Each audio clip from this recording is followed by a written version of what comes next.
Hello everyone, welcome back to our channel English Madhyam. English Madhyam के platform पे हम editorial based practice exercises solve कर रहे हैं। तो स्टार्ट करते हैं आज का session with thought of the day, that is believe that you can and you are half way there. सबसे पहली चीज तो अपने ऊपर भरोसा रखना। हमने कल के सेशन में भी यही बात करी थी कि अगर आपको खुद के ऊपर भरोसा है तो बाकी सारी चीजें जो है सेकेंडरी हैं। आपकी जो परिस्थितियां हैं वो अपने आप सुधरती जाएंगी, आप ऑटोमेटिकली उस तरफ काम करते चलेंगे, ठीक है। लेकिन अगर आपके मन में इफ्स एंड बट्स है, किंतु परंतु है, तो आपको एक्सक्यूजेस मिलते जाएंगे कि यार मेरे पास टाइम कम है, यार मैं तो 9 to 5 जॉब करता हूँ, 9 to 6 जॉब करता हूँ, मेरे पास तो टाइम है ही नहीं, यार मैं तो थक जाता हूँ, इतना ज्यादा कॉलेज भी जाना है, पढ़ाई भी करनी है कॉलेज की, और उसके बाद मेरे पास टाइम ही नहीं है, मैं तो थक जाता हूँ, मैं कैसे मैनेज करूंगा। तो आपके पास अगर आपका बिलीफ सिस्टम अगर स्ट्रांग नहीं है ना, तो आपको बहुत सारे एक्सक्यूजेस मिल जाएंगे। लेकिन अगर आपका बिलीफ सिस्टम स्ट्रांग है तो आपको एक के बाद एक रीजंस मिलते जाएंगे करने के, और जो भी आपकी परेशानियां किंतु परंतु थे उनको भी हल करने के आपको सॉल्यूशंस मिल जाएंगे, ठीक है। तो सबसे पहले अपने आप पे विश्वास रखिए कि आप ये चीज कर सकते हैं। तो आपका आधा रास्ता तो वैसे ही तय हो गया, क्योंकि आपके जितने भी प्रॉब्लम्स है वो सारी अपने आप उनके आपको सॉल्यूशंस मिलते जाएंगे। फिर उसके बाद क्या है कि आप अपनी जो प्रैक्टिस है वो कंटिन्यू कर सकते हैं, ठीक है। क्योंकि आपकी प्रॉब्लम्स हट गई, आप डिस्ट्रैक्ट हो जाते हैं, यूट्यूब पे 5 मिनट देखने बैठते हैं, 2 घंटे लगा देते हैं यूट्यूब पे, ठीक है। ये क्या हो गया, ये क्योंकि आपको खुद के ऊपर भरोसा नहीं है, तो आपने अपने आप को एक दे दिया, एक्सक्यूज दे दिया कि मैं अगर करना चाहता तो मैं कर पाता, बट मैं ज्यादा ध्यान नहीं दे पा रहा, मैं ज्यादा ध्यान दे नहीं रहा था उस तरफ, ठीक है। तो एक्सक्यूजेस ना दे, खुद के ऊपर विश्वास रखिए, आप कर सकते हैं, राइट। चलिए स्टार्ट करते हैं। By holding that a suit filed by 5 women to offer worship to Hindu deities at Gyanvapi Mosque in Varanasi was maintainable। ये जो केस था, जो लॉ था, एक सूट फाइल किया गया, एक केस फाइल किया गया 5 महिलाओं द्वारा, और ये कहते हुए कि वो ज्ञानवापी मॉस्क में जो हिंदू देवता है, देवी देवता है, उनकी पूजा करना चाहते हैं। और इलाहाबाद हाई कोर्ट ने इसको बरकरार रखा, कहा कि ये पॉसिबल है, ये करने योग्य है, विचार विमर्श करने योग्य है, ठीक है। The Allahabad high court has possibly legitimised a clever attempt to question its status।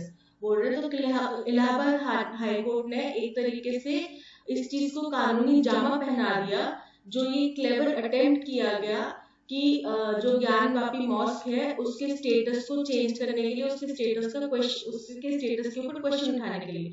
यानी कि जो राइटर है वो एक किस्म से इलाहाबाद हाई कोर्ट को क्रिटिसाइज कर रहे हैं, उनको ब्लेम कर रहे हैं कि आपने ज्ञानवापी मॉस्क जो है उसकी जो मॉस्क की छवि है उसके ऊपर सवाल उठा दिए कि क्या ये मॉस्क है भी या नहीं। क्योंकि अगर वहां पे हिंदू देवी देवताओं की आप पूजा करने की परमिशन दे रहे हैं, दैट मीन्स आप कह रहे हैं कि वो मॉस्क नहीं है, वो हिंदू मंदिर है, टेम्पल है, ठीक है। ऐसा राइटर कह रहे हैं।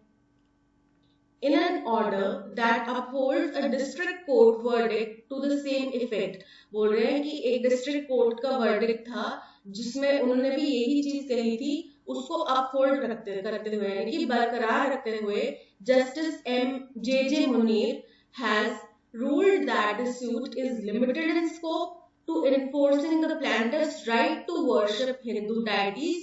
बोल रहे हैं कि ये जो केस है, ये जो फाइल किया गया है लॉ सूट, ये लिमिटेड स्कोप का है, यानी कि केवल ज्ञान व्यापी के लिए। ये ऐसा नहीं है कि हम जनरलाइज कर रहे हैं, ठीक है। ये ज्ञान व्यापी के लिए है, और जो याचिका करता है उनके अधिकारों के अंतर्गत आता है कि वो अपने हिंदू देवी देवताओं की पूजा कर सके, and that it is not an attempt to convert the mosque into temple। और इस याचिका में ऐसा कहीं भी नहीं कहा गया कि वो मॉस्क को टेम्पल बनाना चाहते हैं, ठीक है। उन्होंने याचिका में ऐसा नहीं कहा, और वो केवल अपने देवी देवताओं की वहां पे पूजा करने की परमिशन मांग रहे हैं। तो उससे तो आप मॉस्क को मंदिर नहीं बना सकते ना, घोषित नहीं कर सकते। As a result, he has held that the suit is not barred by the places of worship। अब आपको पता है places of worship special provision act 1991 है, जिसके तहत 15 अगस्त 1947 को जिस जगह का स्टेटस जो था उसको वही डिक्लेयर कर दिया गया। यानी कि कोई अगर कहता है कि इस जगह पे पहले मंदिर था जिसको तोड़ के बाद में मस्जिद बना दिया गया था, तो अगर 15 अगस्त 1947 को इस जगह का स्टेटस मस्जिद है तो ये मस्जिद ही डिक्लेयर किया जाएगा। अगर कोई ऐसी जगह थी जहां पे पहले सपोज करो मस्जिद था बट बाद में दंगों वगैरह के बाद में उसको मंदिर बना दिया गया था, तो अगर 15 अगस्त 1947 को इस जगह पे मंदिर था तो वो मंदिर ही रहेगा, उस पर मस्जिद नहीं बनाई जा सकती। ठीक है, तो ये है एक्ट जो प्लेसेस ऑफ वर्शिप एक्ट 1991 है वो। ठीक है, तो उनने कहा कि ये जो उनका अधिकार है अपने देवी देवताओं का पूजा करने का अधिकार, वो प्लेसेस ऑफ वर्शिप एक्ट के अंदर नहीं आता, क्योंकि उसमें पूजा करने के अधिकार के बारे में चर्चा नहीं की गई है।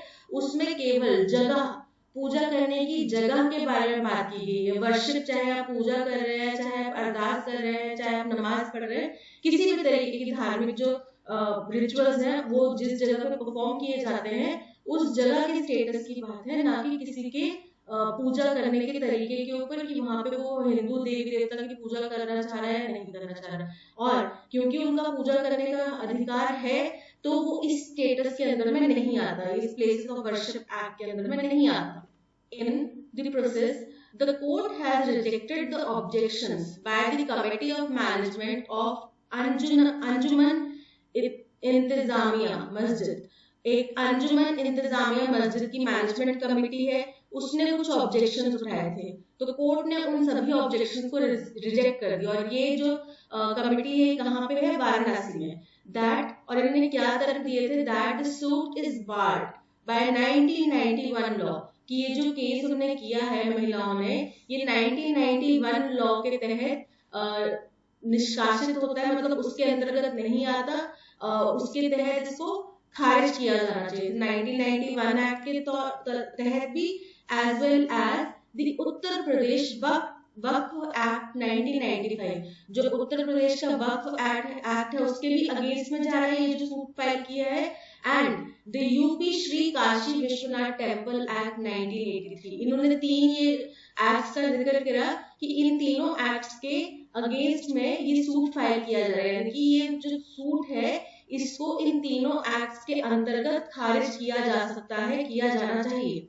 Okay, given the fact that Hindu rebetism has been quite active in claiming that several places of worship of Muslims had been constructed on ruins of Hindu temples। बोल रहे हैं कि इस बात को भी, इस फैक्ट को भी मद्देनजर रखते हुए कि जो हिंदू रेबेटिज्म है, यानी कि जो लोग हैं जो अपनी टेरिटरी को अपनी, ये एक पॉलिसी है जिसमें कि आप अपनी जो भी आपकी टेरिटरी किसी दूसरे ने क्लेम कर ली है उसको वापस रिटेलिएट करके लेना चाहते हैं। ठीक है, तो अभी यहाँ पे बात की जा रही है कि जो हिंदू धर्म ज्ञानी हैं जो इन चीजों के ऊपर बढ़ चढ़ के भाग ले रहे हैं कि हमारी वो हिंदू टेम्पल है और उसको वापस हिंदुओं को सौंप देना चाहिए। ठीक है, ये अभी कुछ हाल फिलहाल में बहुत ज्यादा एक्टिव हो चुके हैं, और जो भी प्लेसेस ऑफ वर्शिप है मुस्लिम्स की जो कि हिंदू टेम्पल्स के ऊपर बनाई गई हैं, उनके अनुसार कि हिंदू टेम्पल्स के अवशेषों के ऊपर बनाई गई हैं, उनको तोड़ने के बाद में तो वो उनको वापस क्लेम कर रहे हैं, वापस मांग रहे हैं। ठीक है, it is a matter of concern that the judiciary has endorsed the use of legal means to lay the foundation to building a possible future claim on Gyan Bhapi Mosque। तो बोल रहे हैं कि ये बड़ा ही चिंताजनक विषय है कि हमारे जो जुडिशरी है, इलाहाबाद हाई कोर्ट ने इस चीज की इजाजत दे दी, यानी एक तरीके से इसको कानूनी जामा पहना दिया, एंडोर्स कर दिया इसको लीगल तरीके से, कि इसको लीगल तरीके से अप्रूव कर दिया। और अब क्या होगा, फ्यूचर में कोई भी उठ के कह सकता है कि ज्ञान व्यापी मॉस्क जो है वो एक मंदिर है। ठीक है, और फिर वही चीज दोबारा से क्लेम्स और वो लंबे चलने वाले कोर्ट केसेस, और फिर कई आपने पिछली घटनाओं में हमने देखा था कि दंगे फसाद तक हो गए थे, राइट। तो ऐसी चीजों को दोबारा से मोटिव दे दिया है इलाहाबाद हाई कोर्ट ने, और ये बड़ा ही चिंताजनक विषय है, ऐसा राइटर कह रहे हैं। The court is right in noting that while deciding a motion to reject a civil suit at the threshold, it has to limit itself to the assertions made in the plaint. बोल रहे court ये बात कहने में बिल्कुल सही है कि जब उनको कोई भी सिविल सूट को रिजेक्ट करना हो किसी थ्रेशोल्ड पे, तो क्या है उनके पास भी उनको एक लिमिट से सोचना पड़ेगा, उनको अपने आप को एक लिमिट में डालना पड़ेगा कि वो कोई भी ऐसे तर्क वितर्क ना करते कि जिससे लोगों को उनकी कही हुई बात के ऊपर आगे दोबारा केस करने का, दोबारा उसको और उछालने का मौका मिल जाए। ठीक है, यानी कि उनको बहुत सोच समझ के इन चीजों के ऊपर फैसला लेना पड़ेगा। The plaintiffs have claimed that Hindu deities were being worshipped at the mosque precincts before the and after August 15, 1947।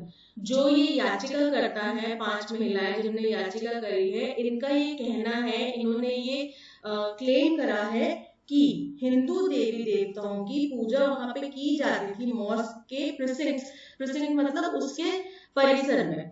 तो मॉस्क परिसर में, मस्जिद परिसर में हिंदू देवी देवताओं की पूजा की जाती थी 15 अगस्त 1947 से पहले भी और 15 अगस्त 1947 के बाद भी की जाती थी।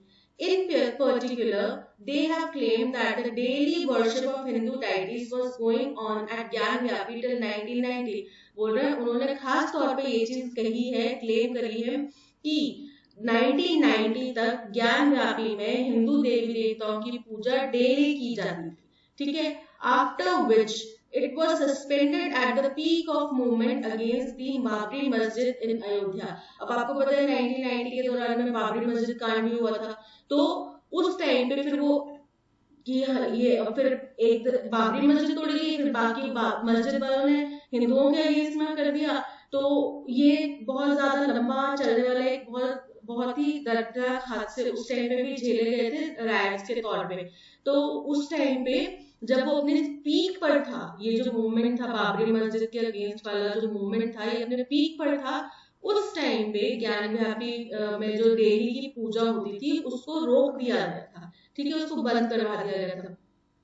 फिर क्या हुआ, after 1993 it was limited to a single day every year. 1990 में बंद कर दी पूरी तरीके से, पर 1993 के बाद में उसको साल में एक बार पूजा के लिए खोला जाने लगा।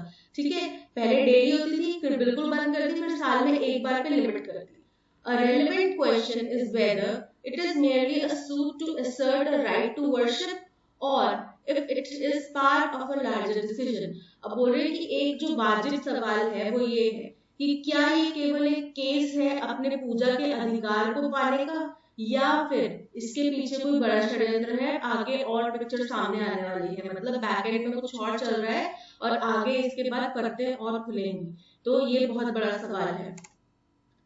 The court has rejected the objection that the suit is instance of clever drafting to cover up an attempt to change the mosque status।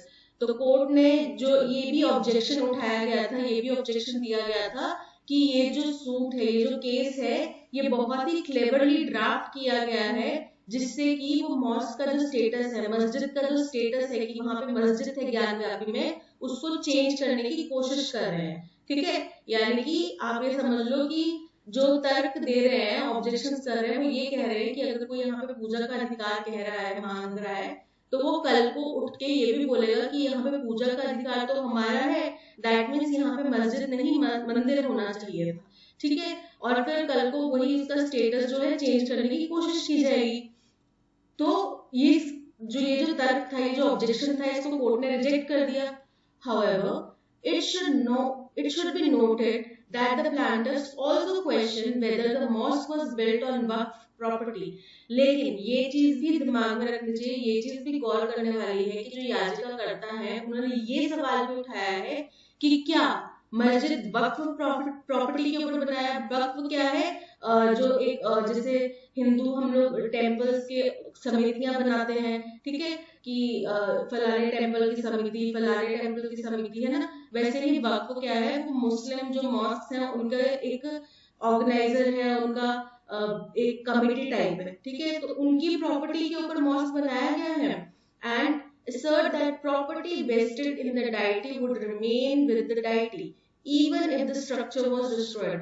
और उन्होंने ये भी कहा, ये भी डिमांड करी, मांग करी कि जो प्रॉपर्टी देवता के अंतर्गत में आती है, देवता के अधिकार क्षेत्र में आती है, वो देवता के पास ही रहेगी, चाहे उनकी मूर्ति को तहस नहस कर दिया हो, डिस्ट्रॉय कर दिया हो, बट स्टिल वो जगह उन्हीं के अंडर में आनी चाहिए. It will be truly unfortunate if the customary right of worship is allowed to lead to incremental or creeping changes to the mosque status. बोल रहे हैं कि बहुत ही अनफॉर्चुनेट होगा अगर हम कस्टमरी राइट टू वर्शिप दे दें, ठीक है, और क्या करें, इसकी वजह से क्या हो, आगे धीरे धीरे या तो एकदम तेजी से या थोड़े थोड़े करके चेंजेस हो जाए मस्जिद के स्टेटस में. तो ये बड़ा ही एक दुर्भाग्यपूर्ण स्थिति होगी कि हमने उनको अधिकार तो दे दिया वहां पे पूजा करने का, अब धीरे धीरे करके वहां पे वो मस्जिद रही नहीं, मंदिर बन गया. ठीक है, ऐसा राइटर कह रहे हैं. What can be inferred from the Allahabad High Court's ruling in the Gyanvapi Mosque case according to the passage? Passage के अनुसार इलाहाबाद हाई कोर्ट की जो रूलिंग है, उनका जो वर्डिक्ट है, उससे हमें क्या बात समझ में आती है. The ruling seeks to convert the mosque into Hindu temple.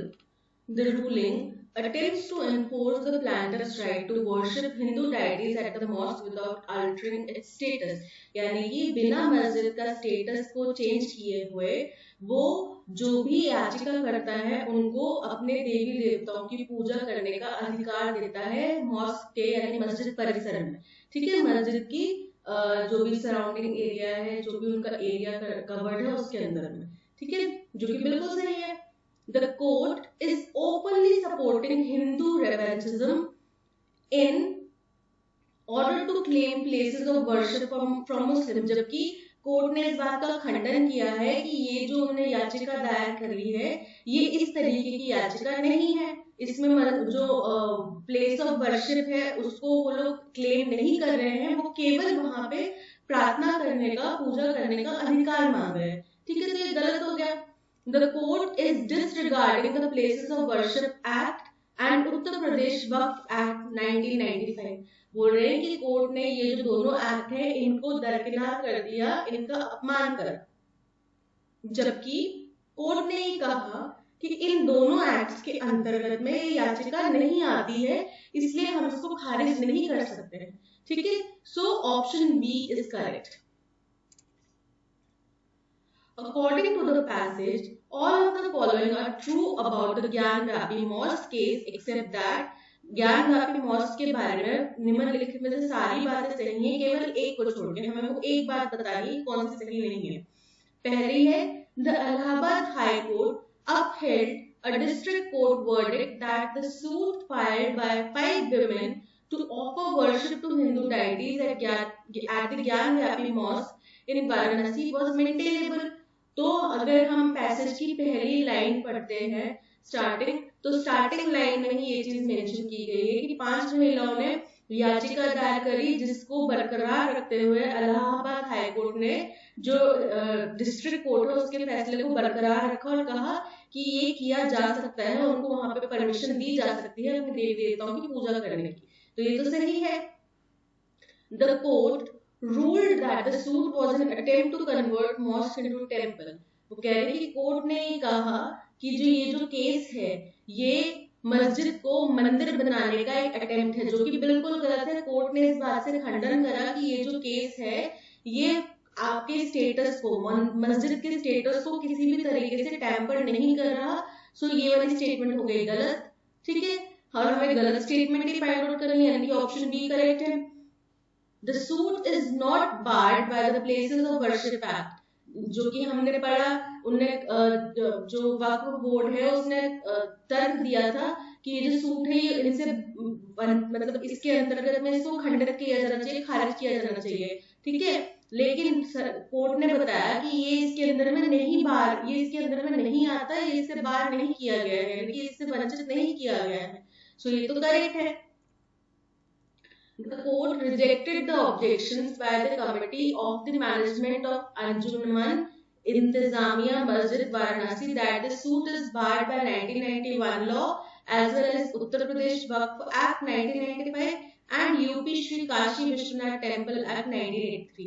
बोल रहे हैं कि जो मैनेजमेंट कमेटी है अंजुमन इंतजामिया मस्जिद वाराणसी की, उनके तहत उनके अंतर्गत उन्होंने कहा कि ये जो केस है ये इन तीनों लॉज के अंतर्गत खंडित होता है, ठीक है। लेकिन कोर्ट ने इस याचिका को रिजेक्ट कर दिया, उनका ये जो ऑब्जेक्शन था इसको रिजेक्ट कर दिया। उन्होंने कहा कि ये खंडित नहीं होता, ठीक है। तो ये भी स्टेटमेंट करेक्ट है, यानी कि ऑप्शन बी इज करेक्ट।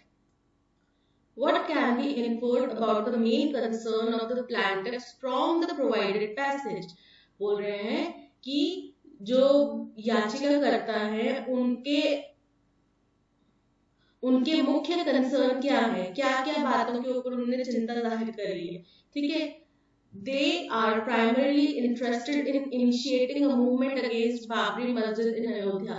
बोल रहे कि बाबरी मस्जिद जो है अयोध्या में, उसके अगेंस्ट में वो एक आंदोलन करना चाहते हैं, एक मूवमेंट चलाना चाहते हैं, जो कि बिल्कुल गलत है। They want to change the mosque status by the way of clever drafting। कह रहे हैं कि वो चालाकी से अपना केस दायर करके वहां पे जो मस्जिद का स्टेटस है उसको चेंज करना चाहते हैं, जो कि गलत है। वो केवल पूजा का अधिकार चाहते हैं। They want to resume the daily worship of Hindu deities at Gyan Vyapi, which was suspended since 1990। ठीक है, ये बिल्कुल सही है। वो वहां पे केवल प्रार्थना करने का अधिकार चाह रहे हैं, ठीक है। They are primarily concerned about the location of the mosque and whether it was built on Waqf board. तो ये उनका वक्फ प्रॉपर्टी, ये उनका प्राइमरी कंसर्न नहीं है, लेकिन उनने इसके ऊपर सवाल जरूर उठाया है कि मॉस्क क्या वक्फ की प्रॉपर्टी के ऊपर बना है, ठीक है। लेकिन ये उनका प्राइमरी कंसर्न है। उनका मेन कंसर्न क्या है कि उनको वहां पर पूजा करने का अधिकार दिया जाए, जो कि 1990 में उनसे छीन लिया गया था। Okay, so option C is correct. According to the passage, which of the following best describes the court's stance on the issue of whether the lawsuit is an attempt to change the mosque status? बोल रहे हैं passage के अनुसार कौन सी बात जो है, कौन सी स्टेटमेंट जो है वो इस बात को दर्शाती है कि कोर्ट का क्या स्टैंस है, कोर्ट का क्या नजरिया है इस लॉसूट के बारे में, कि क्या ये मस्जिद के स्टेटस को चेंज करने का प्रयास है या नहीं है, ठीक है। तो कोर्ट ने क्या कहा, कोर्ट ने कहा कि ऐसा वो इस सभी नोशंस को डिसमिस करता है, क्योंकि ये जो केस है ये आपके मस्जिद के स्टेटस को किसी भी तरीके से छेड़छाड़ नहीं करेगा, right. The court believes that the lawsuit is genuine attempt to change the mosque status। कह रहे हैं कि कोर्ट ये मानता है कि ये जो लॉसूट है ये सही तौर पे बिल्कुल असलियत में मस्जिद के स्टेटस को चेंज करना चाहता है, जो कि गलत है। The court has dismissed the notion that the lawsuit is trying to change the mosque's status। बोल रहे हैं कि कोर्ट ने उन सभी तर्कों को, ऑब्जेक्शन को खारिज कर दिया जिनमें कहा जा रहा था कि ये जो लॉसूट है ये हमारे मस्जिद के स्टेटस को चेंज कर रहा है, ठीक है। उन्होंने खारिज कर दिया इसको, जो कि बिल्कुल सही है। The court has not expressed a view on the matter। Court ने इस बारे में कोई भी अपना ओपिनियन, अपना नजरिया नहीं दिया, जो कि गलत है। कोर्ट ने साफ तौर पे ऐसे सभी अटकलों को खंडित किया है। The court is skeptical about the intent behind the lawsuit।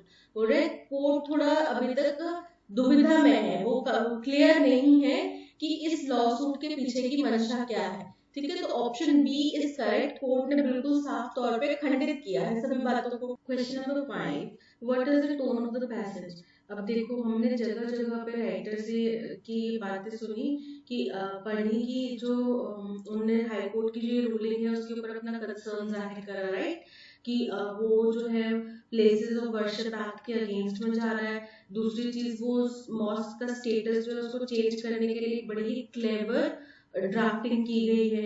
उसके बाद में उन्होंने जो फ्रेजेस यूज करे, जैसे कि possibly legitimised a clever attempt, ठीक है। अगर हम पैसेज पे वापस चलते हैं तो ये देखो यहाँ पे लिखा गया है possibly legitimised a clever attempt to question its status, ठीक है। ये हो गया। इसके बाद में उन्होंने बोला it is a matter of concern, कि ये बहुत गंभीर स्थिति है, हमें इसके बारे में सोचना चाहिए। इसके बाद में मैंने बोला it will be truly unfortunate, अगर ये चीजें होती हैं और आगे इंडोर्स होती हैं तो यहाँ पे उन्होंने बोला कि जुडिशरी जो है ये बड़ा ही it is a matter of concern that the judiciary has endorsed the use of legal means to lay foundation to build a possible future claim on Gyanvapi mask. ठीक है, कि फ्यूचर में उसके ऊपर भी क्लेम किए जा सकते हैं, और इसके लिए जो कोर्ट है उन्होंने ही एक तरीके से रास्ता खोल दिया, उन्होंने लीगलाइज कर दिया इस स्थिति को।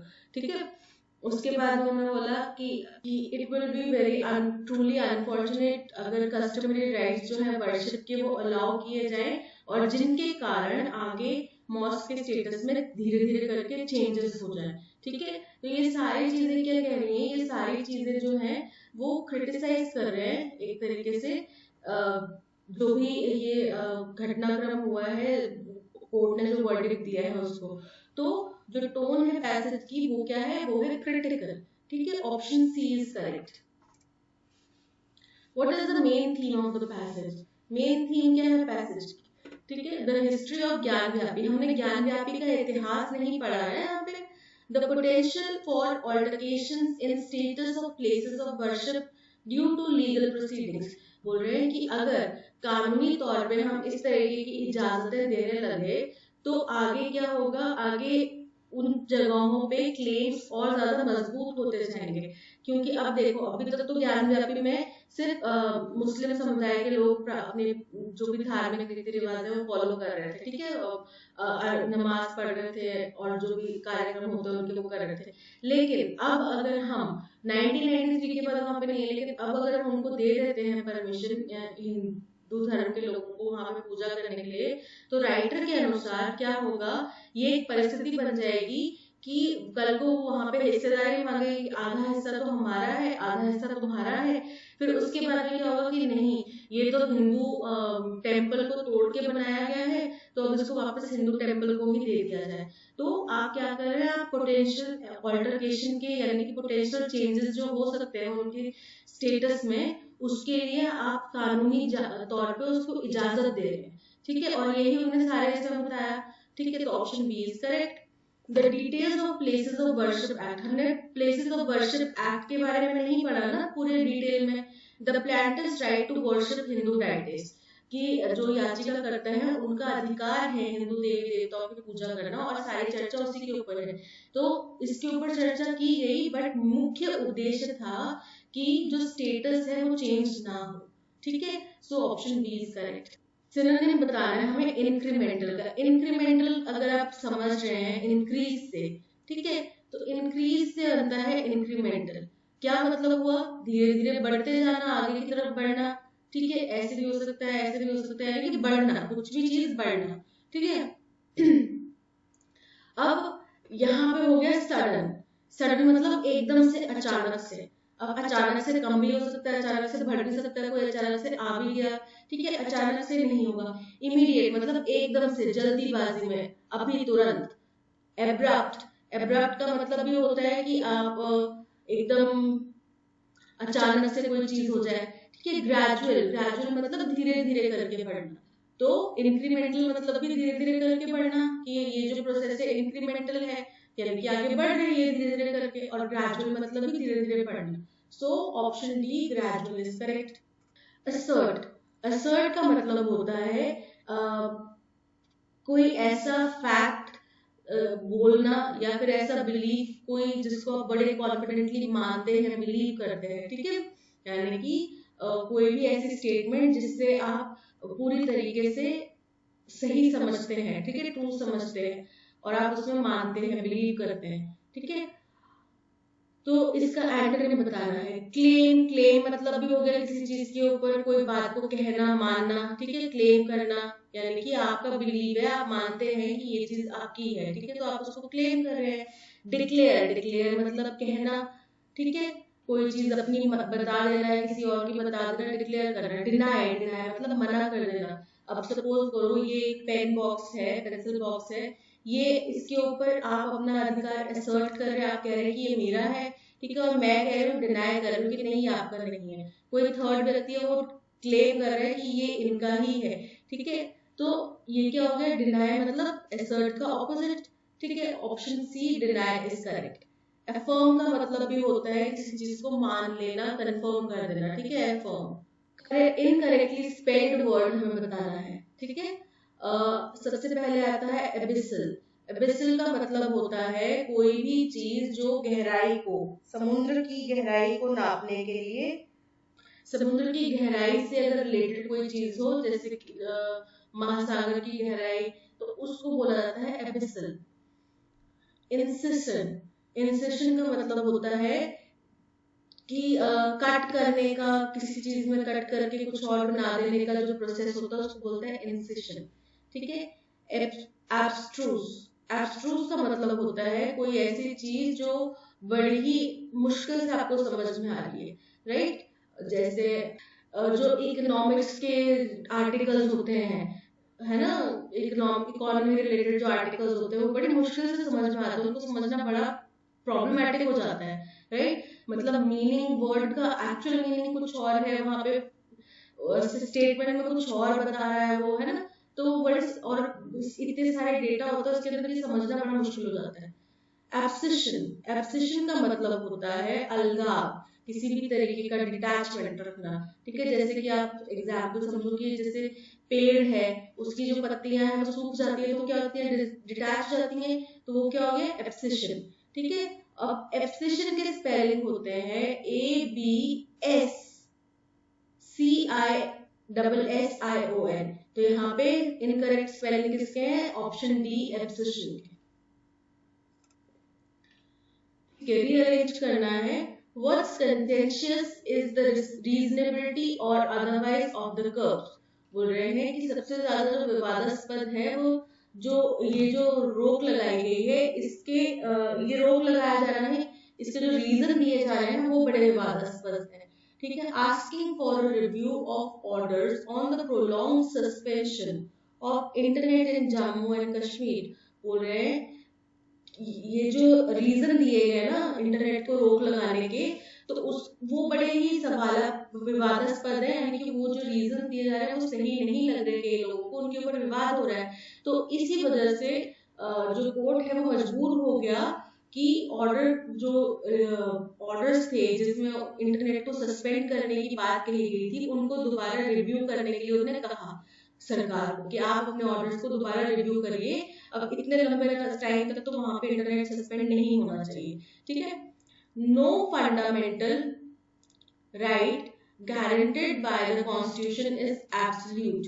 बोल रहे कोई भी फंडामेंटल राइट जो और कॉन्स्टिट्यूशन द्वारा हमें अधिकार दिया गया है, ये हमारे फंडामेंटल राइट्स हैं, वो जरूरी नहीं है कि पक्के हों या सुनिश्चित ही है कि आपको मिलने ही मिलने हैं, क्योंकि सरकार अपने अनुसार उनको चेंज कर सकती है, राइट।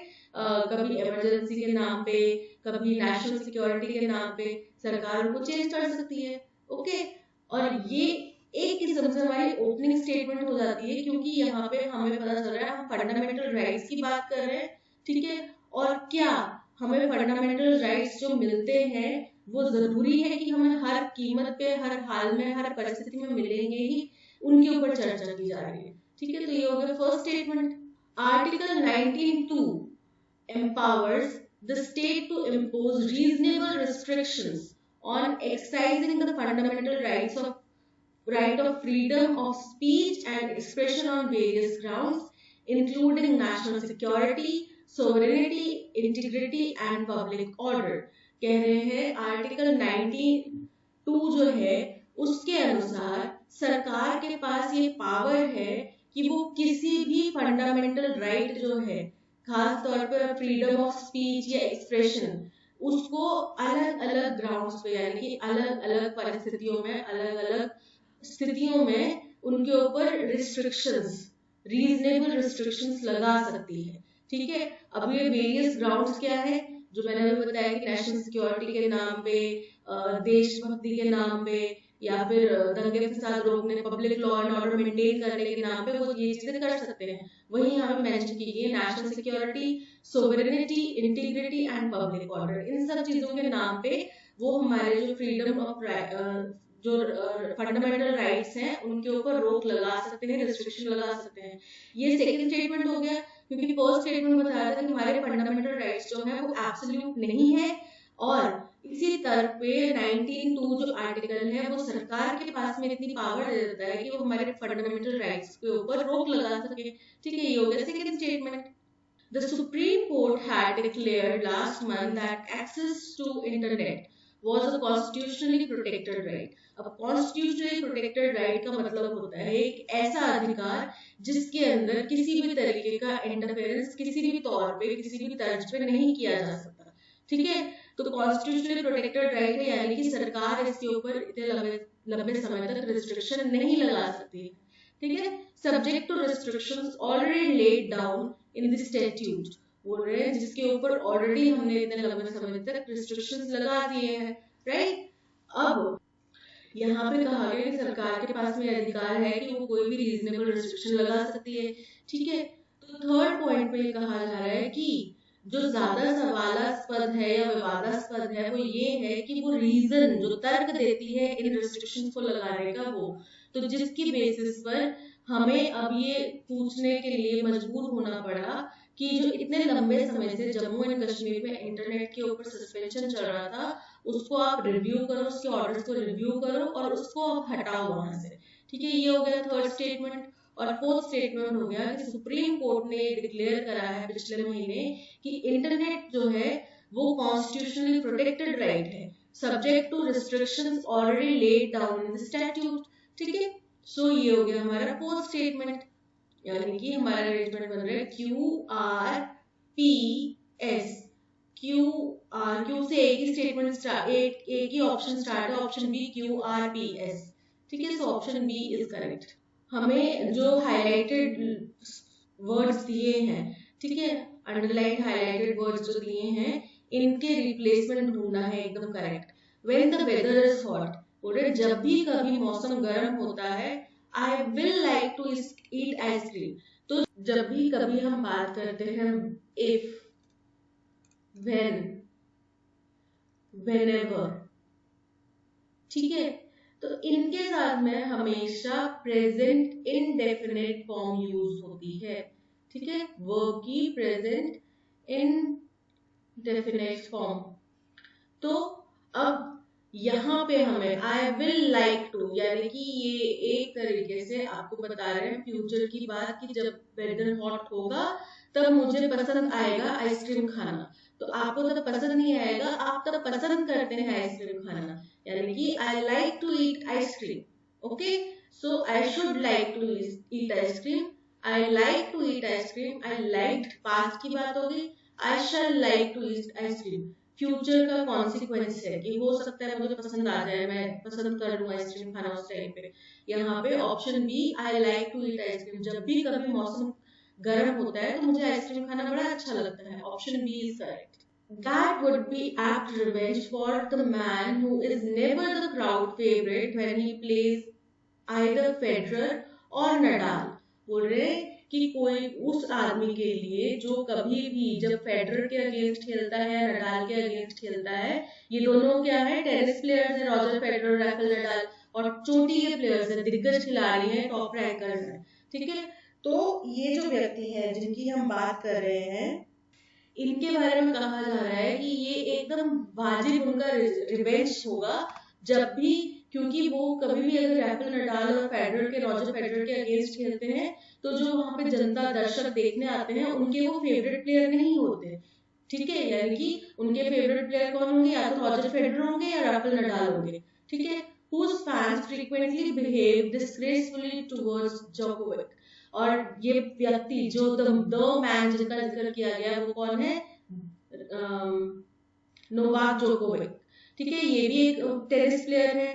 तो कह रहे हैं कि जब भी वो रॉजर फेडरर या राफेल नडाल के अगेंस्ट खेलने उतरते हैं तो इन दोनों के जो फैंस हैं वो जोकोविक के अगेंस्ट में बड़े ही डिस्ग्रेसफुल होते हैं, यानी कि अपमानजनक होते हैं, और उस क्राउड का, उस टूर्नामेंट में उन दर्शकों के वो फेवरेट भी नहीं होते। As happened in the Wimbledon final last year when he beat Federer, की एप्ट रिवेंज क्या होगा, जैसा कि जब उन्होंने पिछले साल विंबलडन के फाइनल में रॉजर फेडरर को हरा के किया।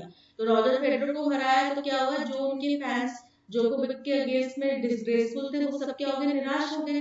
ठीक है, और उनको करारा जवाब मिल गया। और यही है, मैं आपको बोलती हूँ कि कोई भी आपको नेगेटिव करता है तो आपको उनकी बातें नहीं सुननी, ठीक है। आपकी सक्सेस उनके मुंह पे अपने आप तमाचा जड़ देगी, राइट। तो आपने क्यों बोल के अपना टाइम वेस्ट करना, एनर्जी वेस्ट करनी, आपने बोलना नहीं है। अगर आपको गुस्सा आ रहा है ना तो उसको अपनी पढ़ाई पे चैनल कर दो, अपना जो भी गुस्सा है उसको राइट डायरेक्शन में चैनल करोगे तो आपका फायदा है, ठीक है। और अगर गुस्सा करते रहोगे और जलते रहोगे अंदर अंदर तो फायदा कुछ नहीं होगा, दिमाग खाली हो जाएगा जल जल के, और कुछ नहीं, राइट।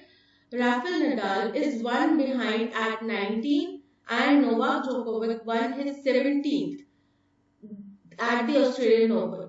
बोल रहे राफेल नडाल एक पीछे है, और कहां पर है वो 19 पे।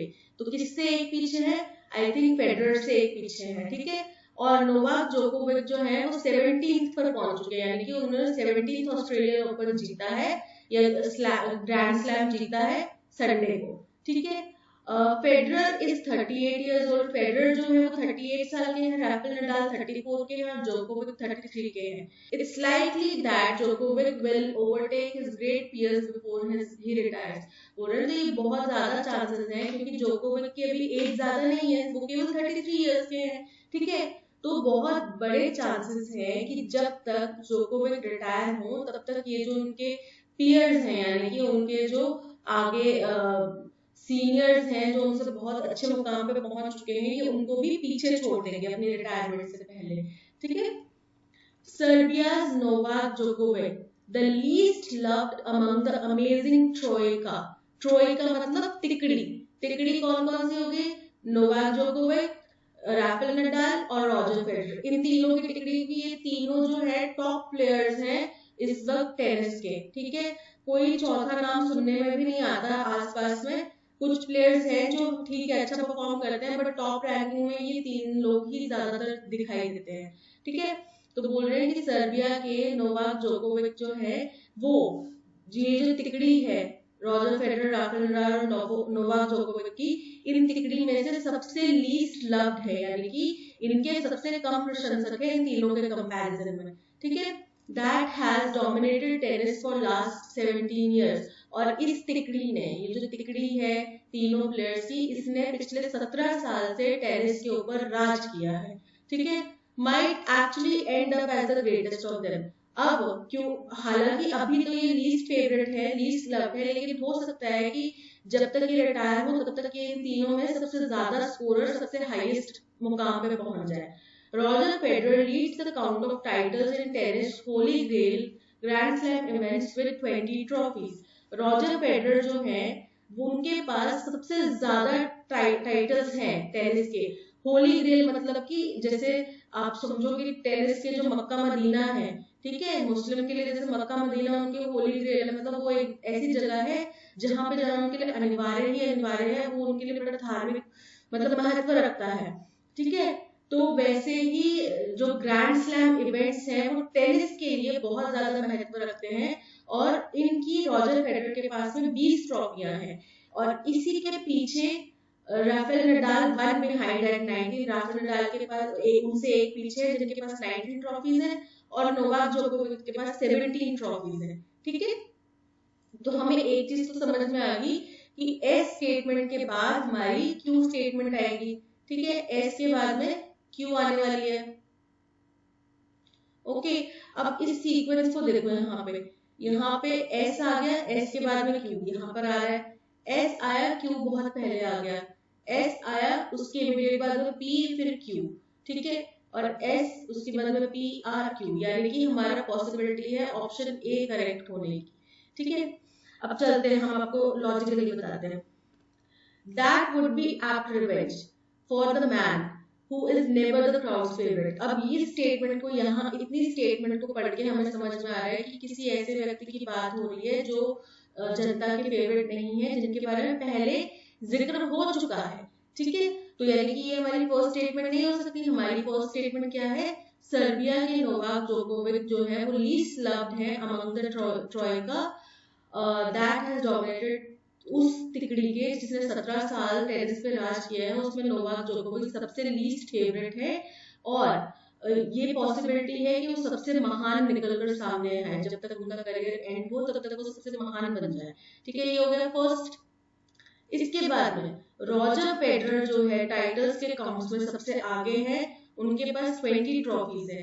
ठीक है, आर के बाद में हो जाएगा एस, उसके बाद हमें पता है क्यू आएगा ही आएगा, और एंड में आ जाएगा पी कि अगर रिटायर होने तक जोकोविक जो है वो सबसे हाईएस्ट पर पहुंच गए तो वो उन लोगों से बहुत बढ़िया रिवेंज हो जाएगा उस क्राउड से जो कि उनके प्रति डिसग्रेसफुल रहता है, और जैसा कि उन्होंने पिछले साल विंबलडन के फाइनल में रॉजर फेडरर को हराकर भी साबित कर दिया।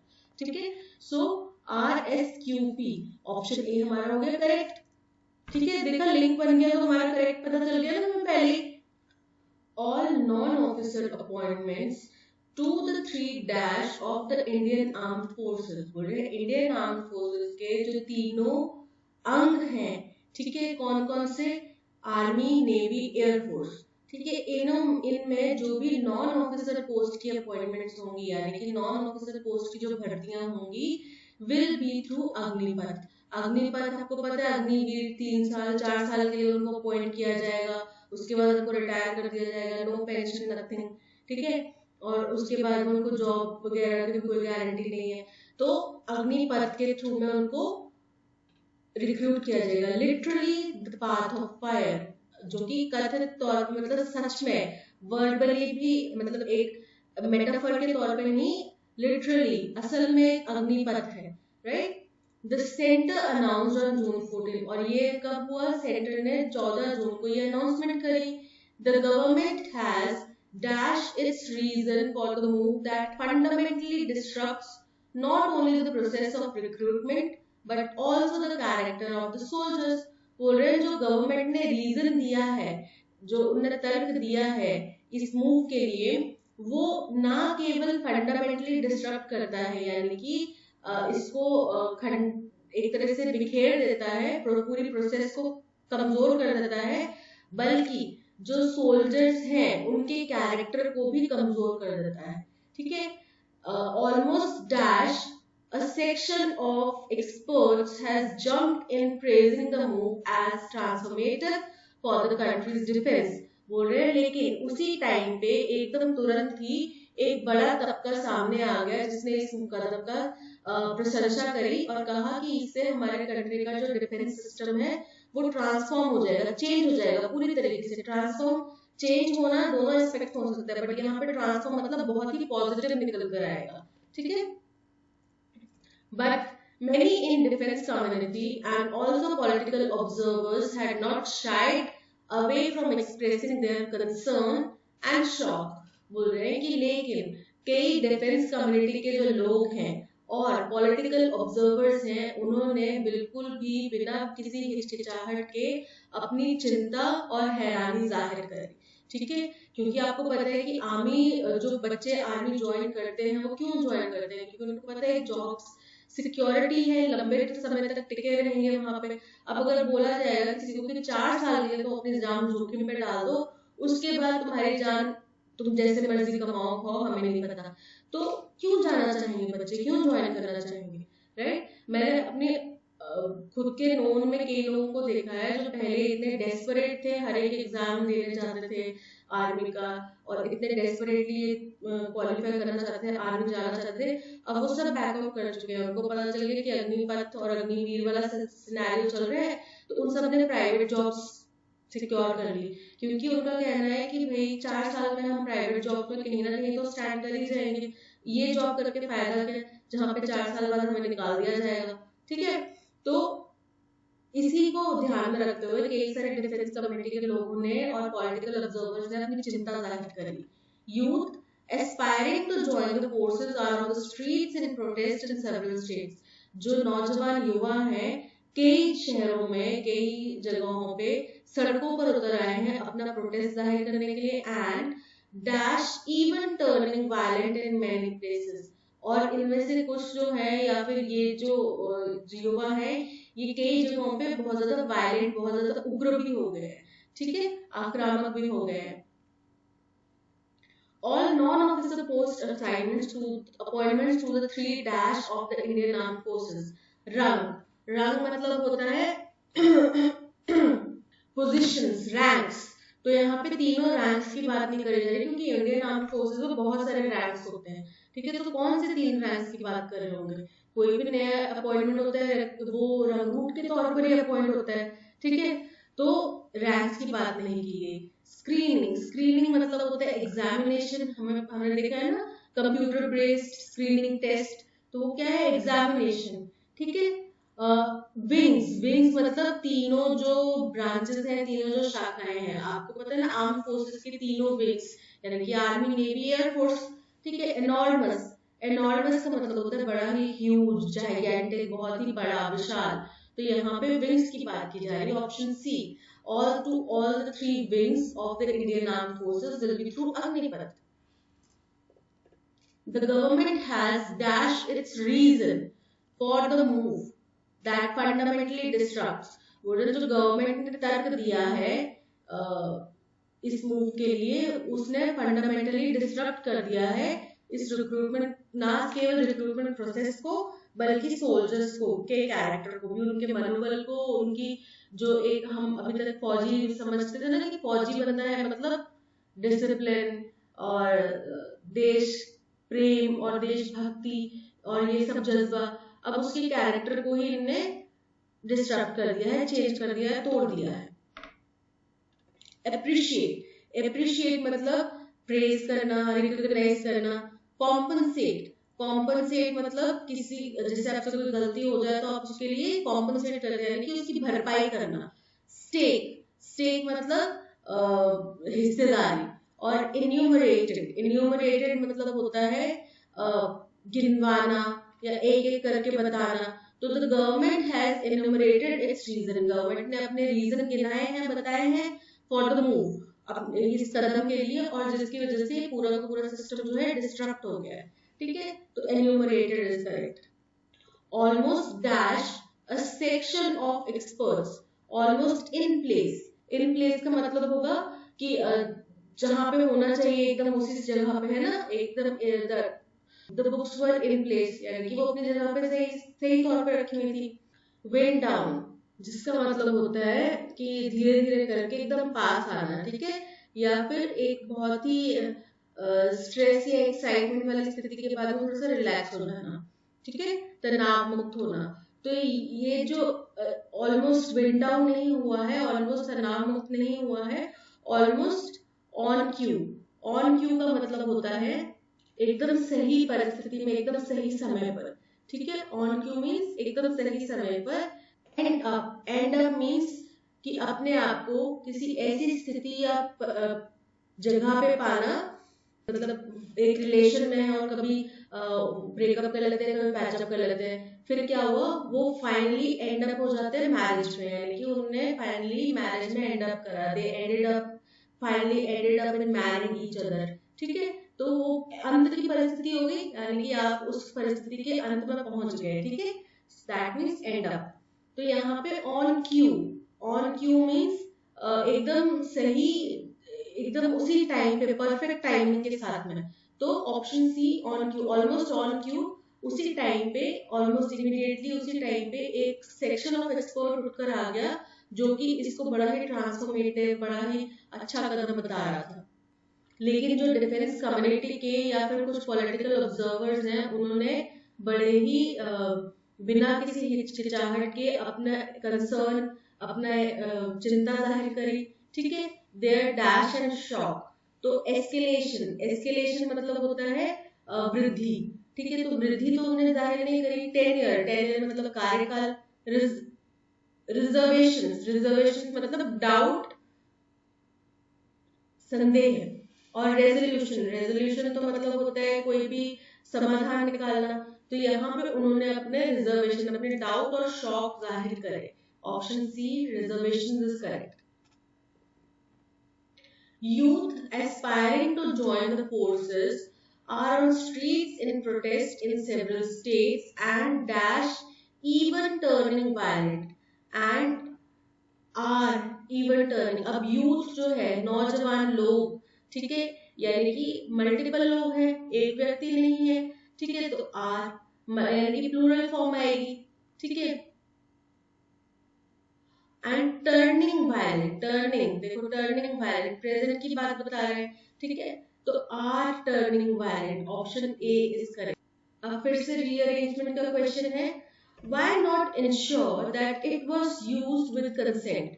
अब हम क्यों ना ये सुनिश्चित करें कि इसको हम मंजूरी से, स्वीकृति से, इच्छा से इस्तेमाल करें। अब ये तो ओपनिंग स्टेटमेंट नहीं हो सकती, क्योंकि यहाँ पे it was, why not ensure that it was used. अब व्हाट इट, क्या है इट यहाँ पे, वी डू नॉट नो, यानी कि कुछ चीज जिसकी पहले चर्चा की गई है, तो ये फर्स्ट स्टेटमेंट नहीं हो सकता। हो सकता ही seemed to be thinking aloud so the consumer could benefit along with the advertiser। बोल रहे हैं कि उन्होंने बड़े अपना विचार जो है बड़े जोर से प्रसारित करा कि हम इस चीज को कंसेंट के साथ में क्यों नहीं कर सकते, जिससे कि कंज्यूमर को, एडवर्टाइजर के साथ में कंज्यूमर को भी फायदा मिले, ठीक है। 2 years down the line, Nadella reiterated to a concerned audience at Davos that data privacy ought to be treated as human right। बोल रहे हैं कि 2 साल पहले उन्होंने, नडेला ने दोबारा किसी एक ऑडियंस को संबोधित करते हुए, कहाँ पे, डैवोस में एक ऑडियंस को संबोधित करते हुए उन्होंने इस बात को दोबारा दोहराया कि डेटा प्राइवेसी जो है वो हमारा इंसानी ह्यूमन राइट के तौर पे देखा जाना चाहिए, ठीक है। यानी कि किसी भी कंपनी के पास, जिनके पास हमारा पर्सनल डेटा है, उनके पास में कोई अधिकार नहीं है कि वो बिना हमारे कंसेंट के हमारा डेटा पर्सनल यूज के लिए, अपनी कंपनी के बेनिफिट के लिए यूज करे या फिर किसी और को शेयर करे, ठीक है। तो ये उन्होंने कहा। He came up with a telling observation। तो उन्होंने एक ऑब्जर्वेशन के साथ में आए, we need to ask ourselves not only what computers can do but what computers should do। तो हमें अपने से ये सवाल भी पूछना चाहिए, ना केवल ये कि कंप्यूटर्स क्या क्या कर सकते हैं, बल्कि ये सवाल भी पूछना चाहिए कंप्यूटर्स को एक्चुअली में करना क्या चाहिए, ठीक है। वो बनाए किस लिए गए थे, उनका इनिशियल पर्पस क्या था, और आज की डेट में उनसे हम क्या क्या करवा रहे हैं, ठीक है। तो ये भी हमें एक बहुत मेजर क्वेश्चन है पूछने वाला। अब ये ओपनिंग स्टेटमेंट प्रोनाउन से तो नहीं हो सकती, यानी कि ये भी ओपनिंग स्टेटमेंट नहीं है। At the software giants conference in 2018।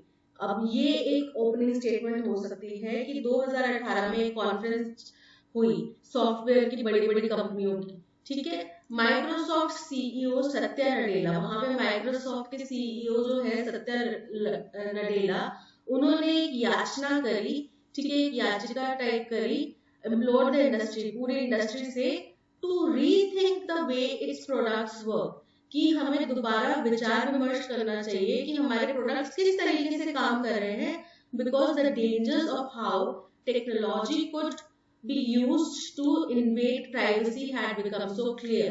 बोल रहे क्योंकि टेक्नोलॉजी के इस्तेमाल से हमारे प्राइवेसी को किस तरीके से कब्जा किया जा सकता है, हमारी प्राइवेसी को नुकसान पहुंचाया जा सकता है। अब इसके जो डेंजर्स है वो बिल्कुल साफ हो चुके हैं, तो इसीलिए अब इंडस्ट्री के ऊपर ये दारोमदार आ जाता है कि वो दोबारा से सोच विचार करे कि हम अपने प्रोडक्ट्स को कैसे काम करवाना चाहते हैं, ठीक है। ये हो गया ओपनिंग स्टेटमेंट। इसके बाद में आ जाएगा आर, कि उन्होंने ये बताया कि हमें अपने आप से क्वेश्चन पूछना चाहिए कि कंप्यूटर से हम करवाना क्या चाहते हैं, कंप्यूटर किस लिए बनाए थे, उनको क्या करना चाहिए, ना कि ये कि कंप्यूटर क्या क्या कर सकते हैं, ठीक है। इसके बाद में आता है क्यू स्टेटमेंट, कि 2 साल पहले नडेला ने ये बात दोहराई थी, 2018 यानी कि आज से 2 साल पहले कब हो गया, 2023 चल रहा, 2021 में हमने ये बात दोहराई थी, 20 में, ठीक है। तो 2018 के बाद में 2021 या 20 में ये बात दोहराई थी, हो गया थर्ड स्टेटमेंट। और ह्यूमन राइट होना चाहिए, और ये भी उन्होंने कहा कि क्यों ना कंज्यूमर से कंसेंट लेके उनके डेटा को दूसरे को दिया जाए और उसका इस्तेमाल किया जाए, जिससे एडवर्टाइजर के साथ साथ कंज्यूमर का भी फायदा हो, ठीक है। यानी कि जिस तरीके की रिक्वायरमेंट चीजें कंज्यूमर को चाहिए, उसको उसी तरीके की एड्स दिखाई दे, या उसी तरीके की उसको नोटिफिकेशन है, ठीक है, अननेसेसरी नोटिफिकेशन के अलावा।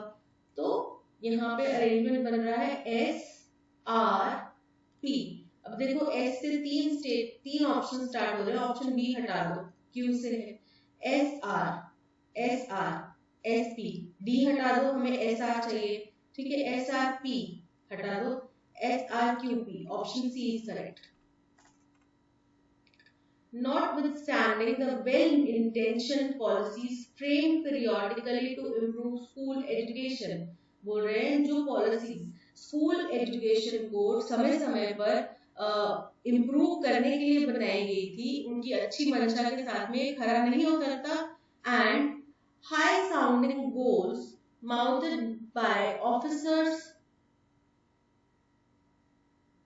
and political leaders concerned, the situation on the ground betrays apathy। बोल रहे हैं कि जो बड़े बड़े वादे किए गए ऑफिसर्स के साथ में, बड़े बड़े लक्ष्य बताए गए ऑफिसर्स के द्वारा या पॉलिटिकल लीडर्स के द्वारा, ये भी ग्राउंड रियलिटी को बुरी तरीके से धोखाधड़ी में रखा हुआ है, मतलब हकीकत से बिल्कुल परे है, ठीक है। असल में ऐसा कुछ भी नहीं हो रहा जैसे उन्होंने वादे किए थे कि हम अगले 5 साल में ये कर देंगे वो कर देंगे, उनसे बिल्कुल विपरीत है, ठीक है। Children of government school in remote rural regions of both Punjab and Haryana continue to suffer from glaring disadvantages emanating from manpower। बोल रहे हैं जो भी रूरल एरिया में सरकारी स्कूल है पंजाब और हरियाणा के, वहां पे जो बच्चे पढ़ रहे हैं वो अभी भी बहुत बड़ी जो समस्या है जो कि खड़ी हुई है मैन पावर की कमी की वजह से, यानी कि टीचर्स की कमी है या फिर पीएन वगैरह की कमी है, स्टाफ की कमी है, उसकी वजह से जो एक बहुत बड़ी समस्या खड़ी हो गई है पंजाब हरियाणा के गवर्नमेंट स्कूल्स में बच्चों के लिए, वो एंड इंफ्रास्ट्रक्चर, और वहां पे इंफ्रास्ट्रक्चर भी नहीं है कंपेयर टू बड़े शहरों में, बड़े टाउन या सिटीज के बच्चों के साथ में, ठीक है। Which poor village boys and girls are condemned to an underprivileged life due to denial of equality of in their learning tools। बोल रहे क्योंकि उनको बराबरी के टूल्स नहीं मिलते। जब पढ़ाई की बात आती है तो शहरों के पास बच्चों के पास में कितना बढ़िया इंफ्रास्ट्रक्चर है, उनके पास में इतनी अच्छी लैब फैसिलिटीज हैं, ठीक है, हर एक चीज का वो प्रैक्टिकल करके देख सकते हैं, पर गांव के बच्चों के पास में ये प्रिविलेज नहीं है, ठीक है। और इसी वजह से वो अपनी अंडर प्रिविलेज लाइफ को जो है वो उसको खंडित करते हैं, उसको कंडेम करते हैं। That this crucial sector is plagued by some old problems year after year reeks of an abject lack of will displayed by the government to break out of vicious circle in। बोल रहे हैं कि ये बहुत ही crucial sector है जो कि बीमार किया जा रहा है साल दर साल वही पुरानी प्रॉब्लम्स से, मतलब वो पुरानी प्रॉब्लम्स ठीक ही नहीं कर पा रही सरकारें, उन्हीं से बार बार ये लोग फिर परेशान हो जाते हैं, फिर से मैन पावर नहीं है, फिर हायरिंग करो, फिर उनको कुछ अच्छी जॉब मिल जाएगी वो छोड़ के चले जाएंगे, फिर दोबारा हायरिंग करो, मैन पावर नहीं है, ठीक है। तो ये साल दर साल का यही प्रॉब्लम हो गया है, ठीक है। और जिस वजह से आज दिन तक अभी तक भी यही परेशानियां चलती जा रही हैं गवर्नमेंट की तरफ से, और और गवर्नमेंट की कोई मंशा भी ज्यादा दिखाई नहीं दे रही कि इस पूरे सर्कल को, ये जो करप्ट सा एक सर्कल चल रहा है ना कि ऐसे परेशानी आएगी फिर उसका वही इलाज है हायरिंग करो, फिर वो लोग छोड़ के चले जाएंगे, फिर उसके बाद फिर वही परेशानी आ जाएगी। तो गवर्नमेंट भी इस चक्रव्यूह को तोड़ना नहीं चाह रही, इस जो गोल गोल एक के बाद एक इंटरलिंक्ड परेशानियां इनको तोड़ना नहीं चाह रहे।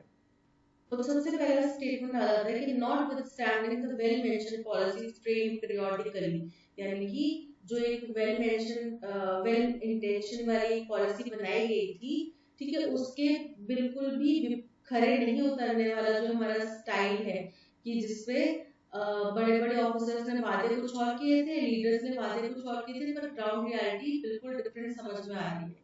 ये हो गया फर्स्ट स्टेटमेंट, ठीक है। इसके बाद में चिल्ड्रन, सरकारी स्कूल के जो बच्चे हैं वो उनको बहुत सारी चीजों से बड़ी सारी सुविधाओं से वंचित रखा जाता है। सबसे बड़ी बात तो उनके पास में मैन पावर ही नहीं है इतनी, ठीक है। तो शहरों के बच्चों के कंपैरिजन में वो काफी पीछे रह जाते हैं, ठीक है, हर चीज में वो पिछड़े हुए रहते हैं। थर्ड हो जाएगा हमारा स्टेटमेंट आर कि ये बड़ा ही क्रूशियल सेक्टर है जो बार बार एक ही परेशानी से जूझ रहा है, और सरकार की इतनी कोई मंशा भी दिखाई नहीं दे रही इसको तोड़ने के लिए। A vicious circle in which poor village boys and girls condemned to underprivileged life due to denial of equality in their learning tools। ये हो गया फोर्थ स्टेटमेंट। ठीक है, यानी कि हमारा अरेंजमेंट बन रहा है PQSR, PSRQ, PQSR, option D is correct. Any outreach by center to the people of the valley would be fruitless if the lives of Farooq are not taken along। बोल रहे कोई भी हमारा जो तरीका हो, कोई भी हमारी प्लानिंग हो जिससे हम जो घाटी के लोग हैं उनके समकक्ष जाने की कोशिश करें, उनके और नजदीक जाने की कोशिश करें, वो बिना किसी नतीजे ही निकलेगी अगर हम फारूक अब्दुल्ला जैसे लोगों को, जो कि वहाँ के लोकल लोग हैं, लोकल लीडर्स हैं, उनको अगर अपने साथ शामिल नहीं करेंगे तो। ठीक है, The US State Department has red flagged the continuing detention of political leaders in J&K। और जम्मू एंड कश्मीर में जो अभी तक भी पॉलिटिकल लीडर्स को डिटेन किया गया है, नजरबंद किया गया है, उसके ऊपर यूएस स्टेट डिपार्टमेंट ने रेड फ्लैग यानी कि उसकी निंदा करी है और वो एक गलत कि ये गलत कार्य हो रहा है, गलत चीज हो रही है, ये उन्होंने कहा है। Undermining the diplomatic positives the Indian government had gained by organizing a visit of envoys from 15 countries। अब आपको पता है कि अभी पीछे हमने G20 समिट भी ऑर्गेनाइज कराया, ठीक है, उसकी होस्टिंग करी है। तो क्या हुआ उस दौरान पे जो 15 कंट्रीज के एनवॉयज हैं उनकी एक मीटिंग हमने जम्मू कश्मीर में भी रखवाई थी। ठीक है, और जिसमें पाकिस्तान ने कंडेम किया था कि हम इसका हिस्सा नहीं बनेंगे, और चाइना ने भी मना किया था कि हम इसका हिस्सा नहीं बनेंगे। बट तो इससे जो भी हमने पॉजिटिविटी हासिल करी वो सब मटिया मेल हो गई अगर यूएस ने इस बात को रेड फ्लैग कर दिया है तो। ठीक है, Farooq 82 the National Conference sitting MP from Srinagar has also served as union minister।